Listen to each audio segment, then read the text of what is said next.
Hi friends, welcome back to మహా food blogs. ఈరోజు అయితే చాలా సింపుల్గా అలాగే చాలా టేస్టీగా చేపల పులుసుని అయితే ఎలా ప్రిపేర్ చేయాలి అనేది అయితే ఈ వీడియోలో చూద్దామండి.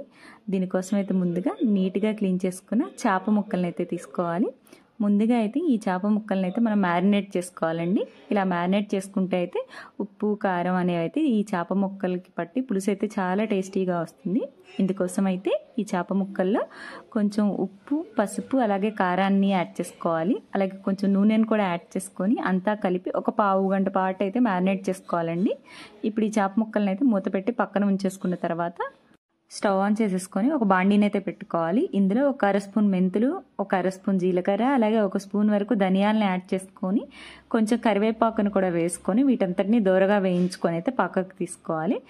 ఇప్పుడైతే స్టవ్ ఆన్ చేసుకొని చేపల పులుసుని ప్రిపేర్ చేయడానికి అయితే ఒక బాండీని అయితే పెట్టుకొని అందులో ఒక 3 స్పూన్ల వరకు ఆయిల్ని యాడ్ చేసుకున్న తర్వాత చిన్న ముక్కలుగా కట్ చేసుకుని ఒక ఉల్లిపాయని యాడ్ చేసుకోవాలి. అలాగే ఒక 2 పచ్చిమిర్చిని సన్నగా పొడుగ్గా ముక్కలుగా కట్ చేసుకొని ఆ పచ్చిమిర్చి ముక్కల్ని కూడా యాడ్ చేసుకోవాలి. ఇవి కొంచెం దోరగా వేగిన తర్వాత అయితే మనం మ్యారినేట్ చేసి పక్కన ఉంచుకున్న ఫిష్ పీసెస్ని అయితే ఇందులో వేసుకోవాలి. అలాగే ముందుగానే మనమైతే చింతపండు రసాన్ని అయితే తీసుకొని పక్కన ఉంచుకోవాలండి. ఒక పెద్ద నిమ్మకాయ సైజ్ అంత చింతపండుని అయితే నానబెట్టుకొని అందులో చింతపండు రసాన్ని అయితే తీసేసుకోవాలి.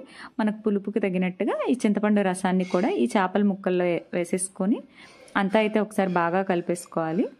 నెక్స్ట్ అయితే అల్లం వెల్లుల్లి కొబ్బరిని అయితే మెత్తని పేస్ట్లో అయితే మిక్సీ వేసుకోవాలండి. మీకు కావాలనుకుంటే అల్లం వెల్లుల్లి సపరేట్గా అలాగే కొబ్బరి సపరేట్గా అయినా మనం మెత్తని పేస్ట్లో అయితే మిక్సీ వేసేసుకోవచ్చు. ఇందులో అయితే ఒక 3 స్పూన్ల వరకు ఈ అల్లం వెల్లుల్లి కొబ్బరి పేస్ట్ని అయితే యాడ్ చేసేసుకోవాలి. యాడ్ చేసేసి అంతా అయితే ఒకసారి బాగా కలిపేసి ఒక 5 నుంచి 10 నిమిషాల వరకు అయితే మూత పెట్టి ఉడకనివ్వాలండి. తర్వాత అయితే మూత తీసి ఇప్పుడైతే ఇందులో మనకు టేస్ట్కి తగ్గట్టుగా కారం అలాగే ఉప్పుని యాడ్ చేసుకోవాలి. ముందుగా అయితే మనం మ్యారినేట్ చేసినప్పుడు కొంచెం కొంచెమే వేసాము. ఇప్పుడైతే మీ టేస్ట్కి తగ్గట్టు పులుసులోకి సరిపోయేలా ఉప్పు, కారం అలాగే కొంచెం పసుపును కూడా యాడ్ చేసేసుకోవాలి. అలాగే కొంచెం కరివేపాకును కూడా యాడ్ చేసి దీన్ని అంతటిని ఒకసారి బాగా కలిపేసుకొని మూత పెట్టి చేపలను అయితే ఉడికే వరకు అయితే ఉడికించేసుకోవాలండి.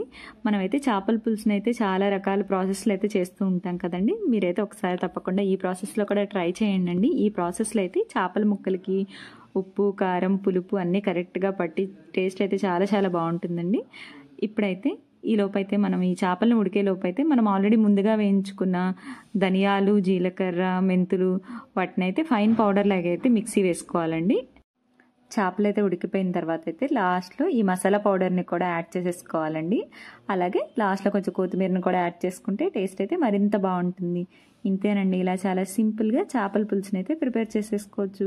మీరు కూడా తప్పకుండా ఒకసారి ఈ ప్రాసెస్లో ట్రై చేయండి. అలాగే మా వీడియోస్ మీకు నచ్చినట్లయితే ప్లీజ్ లైక్ చేయండి, షేర్ చేయండి. అలాగే తప్పకుండా మా ఛానల్ అయితే సబ్స్క్రైబ్ చేసుకోండి.